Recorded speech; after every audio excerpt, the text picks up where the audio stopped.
নমস্কার বন্ধুরা, আজকে আমরা বানাতে চলেছি বটম মাশরুমের ঝোল। তার জন্য বটম মাশরুমগুলোকে পরিষ্কার করে ধুয়ে নিতে হবে। এবারে এইগুলোকে 2 পিস কিংবা 4 পিস করে এরকম ছোট ছোট করে মাঝখান থেকে কেটে নিতে হবে।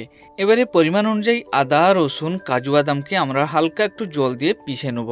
এইরকম প্লেন করে গ্রাইন্ডিং করে নিতে হবে। এখন আমরা একটা কিংবা দুটা টমেটো গ্রাইন্ডিং করে নেব। এবারে মাশরুমের সাথে লবণ, হলুদ, লঙ্কা গুঁড়া, একটুখানি চিকেন মশলা, সর্ষের তেল দিয়ে ভালো করে এটাকে মাখিয়ে আমাদের কিছুক্ষণ রেখে দিতে হবে। এখন আমরা কিছুটা আলু লবণ হালকা একটু দিয়ে ভেজে নেব। বন্ধুরা, ভাজার পর আবার কড়াই আমাদেরকে তেল দিতে হবে। কালার করার জন্য হালকা একটু চিনি, তারপরে আমাদেরকে ডালচিনি, এলাচ, লবঙ্গ দিয়ে পেঁয়াজ কাটা দিয়ে একটুখানি আমাদেরকে কষতে হবে। যখন পেঁয়াজটা হলুদ হয়ে আসবে একটুখানি আমরা কাঁচা লঙ্কা দিতে পারি। তারপরে আমরা আদা, রসুন, কাজু বাদামের পেস্ট দিয়ে একটুখানি কষবো।